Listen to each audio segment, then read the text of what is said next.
সূরাতুত তালাকের মধ্যে আর মজার কথা বলতেছেন আল্লাহ সুবহানাহু ওয়া তাআলা। আল্লাহ বলতেছেন আল্লাহা ইয়াজআল লাহু মাখরাজা। আর জোরে বলি আল্লাহু আকবার। আল্লাহ আয়াতে কারিমার মধ্যে আর মজার কথা বলতেছেন। আল্লাহ বলতেছেন যে কেউ আমি আল্লাহকে ভয় করে, আমি আল্লাহকে ভয় করে, ভয় করার কারণে আমি আল্লাহ সুবহানাহু ওয়া তাআলা আমার ওই বান্দার পথকে আমি সহজ করে দেই, সহজ করে দেই। চিৎকার দিয়ে বলি সুবহানাল্লাহ। তারপর আয়াতে কারিমা আল্লাহ বলতেছেন ওয়ায়ারযুকুহু মিন হাইসু লা يحتسب ومن يتوكل على الله فهو حسبه। আল্লাহু আকবার। আল্লাহ সুবহানাহু ওয়া তাআলা আয়াতে কারিমার মধ্যে আর মজার কথা বলতেছেন, আমার বান্দার মধ্যে যেই বান্দা একমাত্র আমি আল্লাহর উপরে ভরসা করে, আমি আল্লাহর উপরে তাওয়াক্কুল করে, তাহার সুখে, তাহার দুঃখে, তাহার চলনে, তাহার বলনে, সর্ব অবস্থায় যেই ব্যক্তি আমি আল্লাহর উপরে ভরসা করে, তাওয়াক্কুল করে, আমি আল্লাহ সুবহানাহু ওয়া তাআলা আমার এই বান্দাকে এমন এক স্থান থেকে রিজিকের ব্যবস্থা করে দিব, হালাল রিজিকের ব্যবস্থা করে দিব, যেটা আমার বান্দা কোনোদিন কল্পনাও করতে পারে নাই। চিৎকার দিয়ে বলি সুবহানাল্লাহ। যদি বলি সুবহানাল্লাহ। এই আয়াতে কারিমা তাফসীর করতে গিয়ে তাফসীর ইবনে কাসিরের মধ্যে আল্লামা হাফিজ ইবনে কাসির রাহমাতুল্লাহ আলাইহি চমৎকার একটি হাদিস এনেছেন। হযরত ইবনে ইসহাক রাদিয়াল্লাহু তাআলা আনহু থেকে বর্ণিত, তিনি বলতেছেন এই হাদিসের মুবারকার মধ্যে আমার নবীর প্রাণপ্রিয় একজন সাহাবী ছিলেন, যার নাম হলো মালিক আশজাই রাদিয়াল্লাহু আনহু। কি নাম বলেন? আপনারা কথা বুঝেন না? মনোযোগ কোন দিকে? আমার দিকে মনোযোগ নেন, তাহলে কিছু নিতে পারবেন বাবা। সাহাবীর নাম হলো কি? মালিক আশজাই রাদিয়াল্লাহু তাআলা আনহু। বলেন না সুবহানাল্লাহ। বাবাও সাহাবী এবং ছেলে আওফ রাদিয়াল্লাহু তাআলা আনহু তিনিও সাহাবী। কত সৌভাগ্য! আমরা যদি নবীর সাহাবী হতে পারতাম, এক নজর নবীকে দেখতে পারতাম, জীবন ধন্য হতে কি হতো না? হতো কি হতো না? যদি বলেন হতো কি হতো না? কিন্তু সেই ভাগ্য আমাদের হয় নাই। কিন্তু এখনো আমরা সাহাবী হতে পারি নাই। কিন্তু কি হয়েছে? আমরা তো নবীর গোলাম, নবীর আশিক হতে পারি, ঠিক কিনা? সেই জন্য আমাদের বেশি বেশি করে দুরূদ সালাম ইস্তিগফার করতে হবে, তাহলে সম্ভব হবে। সাহাবী মালিক আশজাই রাদিয়াল্লাহু তাআলা আনহুর একজন সন্তান ছিল, যার নাম হলো হযরত আওফ রাদিয়াল্লাহু তাআলা আনহু। ওই আওফ রাদিয়াল্লাহু তাআলা আনহুকে কোন এক সময় কাফের মুশরিকরা তাকে বন্দী করে জেলখানার মধ্যে নিয়ে গেল, সেখানে আবদ্ধ করে রাখলো। এমনি ভাবে অনেক দিন পার হয়ে গেল।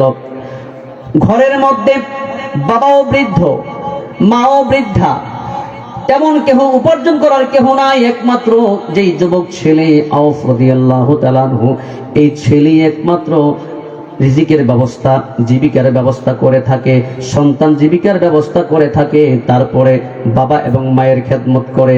আজ তো আমাদের সমাজের মধ্যে সন্তানরা বাবা মার খেদমত করে না, আছে না নাই? খোঁজ খবর রাখে না, কোথায় থাকে বাবা, কোথায় থাকে মা, কোনো খোঁজ খবর নেই। এমন অনেক অসংখ্য ঘটনা আমাদের দেশে অহরহ হচ্ছে। আমরা দেখতে পাচ্ছি সন্তানরা বাবাকে হত্যা করছে, জবাই করছে। আপনারা দেখেন না এই নিউজগুলো? দেখেন কিনা? মাকে পিটিয়ে হত্যা করছে, মাকে এই প্রচন্ড শীতের মধ্যে ঘর থেকে বের করে দিয়ে জঙ্গলে নিয়ে ফেলে দিয়ে আসছে। এমন ঘটনা রীতিমতো অহরহ আমাদের দেশের মধ্যে হচ্ছে, ঠিক কিনা? আল্লাহ ওই সমস্ত অভিশপ্ত সন্তান থেকে আমাদের হেফাজত করুক, এবং আমাদের ঘরে ঘরে যেন আল্লাহ নেক সন্তান দান করে, আদববান সন্তান দান করে, যেই সন্তান দান করলে দুনিয়ার মধ্যে কল্যাণ এবং পরকালে বাবা মার জন্য নাজাতের দাঁড়িয়ে হবে। যেন বলি আল্লাহুম্মা আমিন, যেন বলি আল্লাহুম্মা আমিন। বলতেছিলাম মালিক আশজাইর সন্তান হযরতে আওফ রাদিয়াল্লাহু তাআলা আনহুকে কাফেররা বন্দী করে নিয়েছে। কিছুদিন পরে মালিক আশজাই রাদিয়াল্লাহু তাআলা আনহু তিনি আমার মদিনার মায়ার নবীর নুরানি কদম মুবারকে চলে গেলেন, গিয়ে বললেন, ইয়া রাসূলুল্লাহ, ইয়া হাবিবাল্লাহ, বারাক্রান্ত হৃদয় নিয়ে বলতেছেন, আজকে দীর্ঘদিন হয়ে গেল আমার সন্তান আউফকে কাফেররা বন্দী করে নিয়ে জেলখানার মধ্যে আবদ্ধ করে রেখেছে। আমার ঘরের মধ্যে দীর্ঘদিন যাবত কোনো খানার ব্যবস্থা নাই, আমরা অসহায়ত্বর জীবন যাপন করছি। ইয়া রাসূলুল্লাহ, ও ইয়া হাবিবাল্লাহ, কি করতে পারি একটু পরামর্শ দেন। কেমন করে আমার সন্তানকে কেমন করে ওই কাফের মুশরিকদের জেলখানা থেকে মুক্ত করা যায়? আল্লাহু আকবার। হাদিসে মুবারকার মধ্যে এসেছে, আমার মায়ের নবী ডেকে বলল, ও মালিক আসজাই, শোনো রে, আমি তোমাকে ছোট্ট একটি আমল শিক্ষা দিচ্ছি, আর তুমি ধৈর্য ধারণ করো, সবুর করো। ইন্নাল্লাহা মা'আস সাবিরিন। আর তোমাকে যে আমলটা শিখিয়ে দিচ্ছি ওই আমলটা তুমি করো এবং তোমার স্ত্রীকে করার জন্য বলো, এবং তোমার যে সন্তান জেলখানার মধ্যে রয়েছে তাকে সংবাদ পাঠাও যেন বেশি বেশি করে ওই আমলটা করো। আমলটা কি? আমলটা হলো নবীজি শিক্ষা দিচ্ছেন, লা হাওলা ওয়ালা কুওয়াতা ইল্লা বিল্লাহিল আলিয়্যিল আযীম। আল্লাহু আকবার। আমার মায়ের নবী বললেন, ও মালিক আসজাই, যাও তুমি এই আমলটা নিজে পড়ো, তোমার সন্তানকে পড়ার জন্য বলো, তাহলে কি হবে? আল্লাহ সুবহানাহু ওয়া তাআলা এই ছোট্ট আমলের বদৌলতে তোমার সন্তানকে আল্লাহ সেই কাফের মুশরিকদের জেলখানা থেকে মুক্ত করে দিবেন। চিৎকার দিয়ে বলি সুবহানাল্লাহ, জোরে বলি সুবহানাল্লাহ। এমনি ভাবে মালিক আসজাই খুশি হয়ে চলে আসলেন। আসার পরে হাঁটতে হাঁটতে ওই আমল পড়া শুরু করলেন এবং বাড়িতে এসে স্ত্রীকে পড়ার জন্য বললেন, এবং সন্তান যেখানে জেলখানার মধ্যে বন্দী আছে ওই জেলখানার মধ্যে সন্তানকে খবর পাঠিয়ে দিলেন, সংবাদ পাঠিয়ে দিলেন, ও আমার সন্তান শোনো। চিঠি লিখলেন, ও আমার সন্তান শোনো, মদিনার মায়ার নবী আমাদেরকে আমল শিক্ষা দিয়েছে, তুমি যদি এই আমলটা বেশি বেশি করে করো তাহলে কি হবে? তাহলে আল্লাহর পক্ষ থেকে তোমাকে ওখান থেকে কাফেরদের জেলখানা থেকে মুক্তির ব্যবস্থা করে দিবেন। জোরে বলি সুবহানাল্লাহ, আরো জোরে বলি সুবহানাল্লাহ। মুক্তির ব্যবস্থা করবেন কে? শর্ত হলো আমি যে আমল শিক্ষা দিয়েছি ওই আমলটা করতে হবে। উসিলার প্রয়োজন আছে না নাই? উসিলার দরকার আছে না নাই? সুতরাং তারপরে সাহাবীর সন্তান যখন এই আমল পড়া শুরু করলো, লা হাওলা ওয়ালা কুওয়াতা ইল্লা বিল্লাহ, বাবাও পড়ে, মাও পড়ে, সন্তানও পড়ে।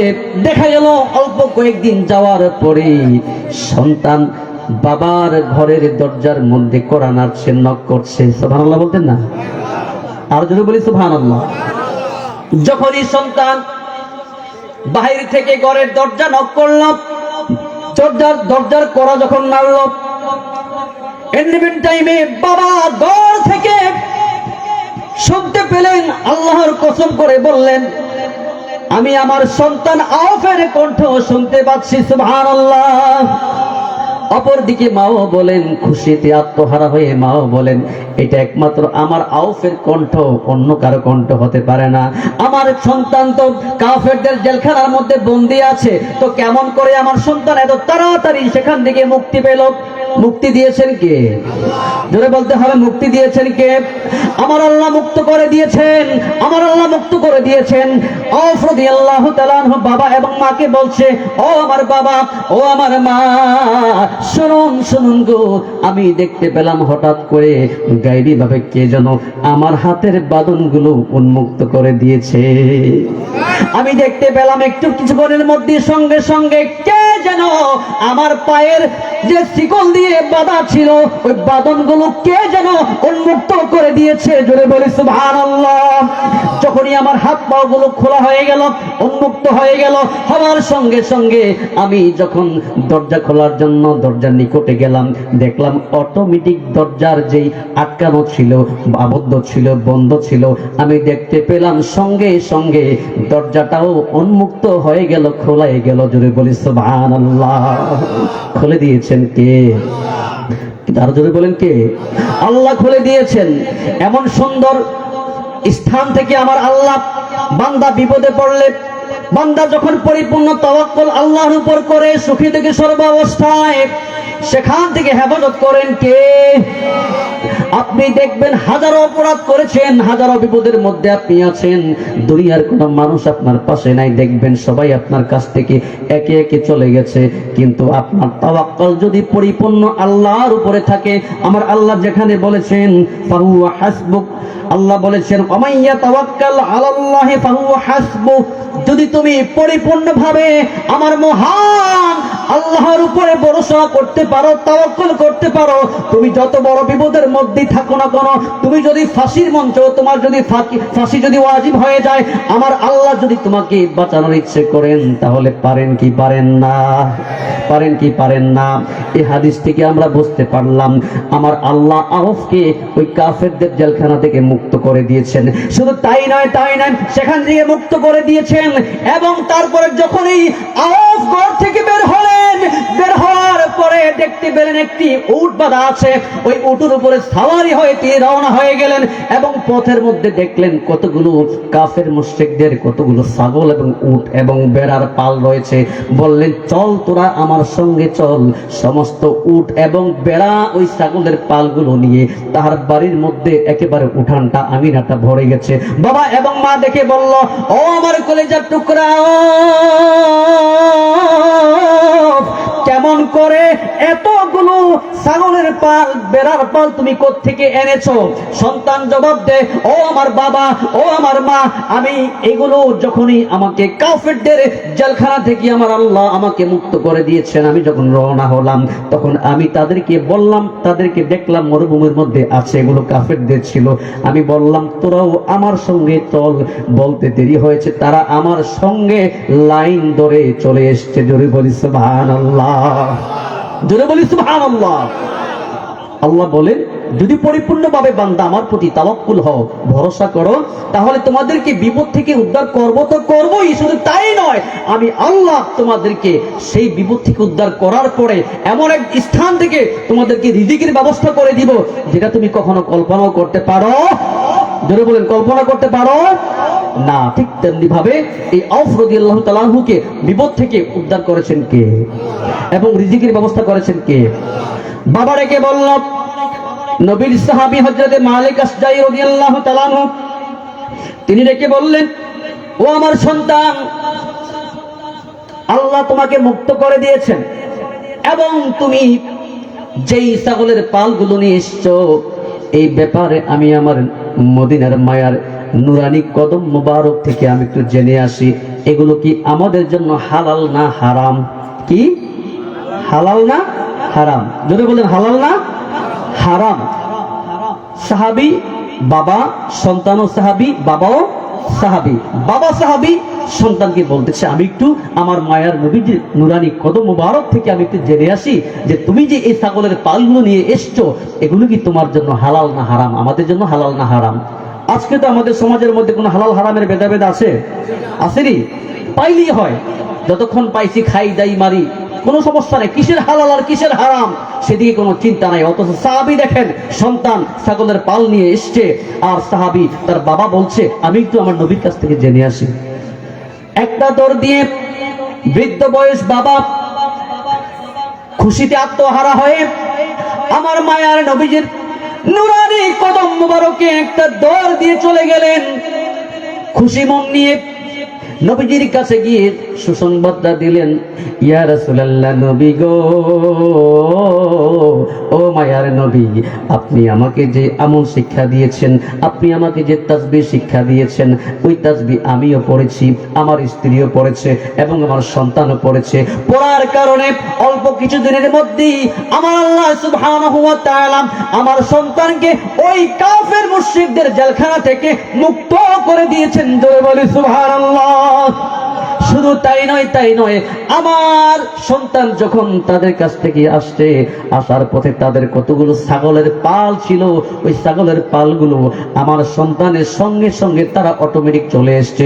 নবীকেও আমি জানতে চাই যে এই ছাগলের পাল আমার সন্তানের সঙ্গে, আউফের সঙ্গে এসছে, এগুলো কি আমাদের জন্য হালাল না হারাম? জোরে বলেন সুবহানাল্লাহ, জোরে বলেন সুবহানাল্লাহ। সাহাবী গিয়ে নবীর কাছে জানতে চাচ্ছে, নবী গো, আমার সন্তানের সঙ্গে যে ছাগলের পালগুলো আসছে, এগুলো কি আমাদের জন্য হালাল না হারাম? কারণ দীর্ঘদিন যাবৎ তাদের ঘরে তারা অনাহারি, খাবার নেই, সন্তান বন্দী হয়ে আছে কাফেরদের জেলখানায়। সে জিহাদের ময়দানে আছে, ঠিক কিনা? কোথায় আছে? তো জিহাদের ময়দান থেকে গনিমতের মাল আমাদের জন্য, সাহাবীদের জন্য হালাল ছিল না হারাম ছিল? হুজুর কি ছিল? আমার ওস্তাদ বসে আছে, আল্লামা হযরত আফাজউদ্দিন হুজুর, আল্লাহ হুজুরকে নেক হায়াত দান করুন, জোরে বলি আল্লাহুম্মা আমিন। এই হুজুরদের কদমে থেকে এই লবাইকান্দি আল আমিন আলিম মাদ্রাসায় আমরা পড়াশোনা করেছি। এখান থেকে আমাদের জিরো থেকে আমরা এখানে শুরু করেছি। এখান থেকে হুজুরদের কদমে আরো অন্যান্য অনেক আমাদের উস্তাদরা ছিল, অনেকেই আমাদের কাছ থেকে বিদায় নিয়ে কবরে চলে গেছে। আল্লাহ তাদেরকে জান্নাতের আলা মাকাম নসিব করে, জোরে বলি আল্লাহুম্মা আমিন। এবং যারা বেঁচে আছে আমাদের উস্তাদরা, আল্লাহ তাদের নেক হায়াতের মধ্যে বরকত দান করুক, জোরে বলি আল্লাহুম্মা আমিন। ওনাদের দোয়ায়, ওনাদের বদৌলতি, আপনাদের দোয়ায় ইনশাআল্লাহ মোটামুটি ভাবে চেষ্টা করি বিভিন্ন প্রান্তে গিয়ে কিছু কথা বলার জন্য, সেই তৌফিক দিয়েছেন।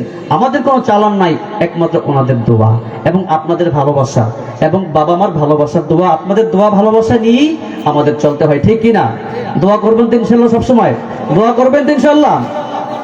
বলতেছিলাম পেয়ার হাজির, গভীর মনোযোগ, গভীর মনোযোগ। তারপরে যখন নবীজির কাছে জানতে চাইলো, জানার পরে আমার মায়ের নবী ডেকে বলল, ও মালিক আশাই, যাও যাও, তুমি মুক্ত মনে চলে যাও। তোমার সন্তান আউফের সঙ্গে যেই ছাগলের পালগুলো চলে আসছে, ওগুলো তোমাদের জন্য 100 ভাগ হালাল, 100 ভাগ হালাল। তোমরা ওগুলো ভক্ষণ করতে পারো, জোরে বলি সুবহানাল্লাহ।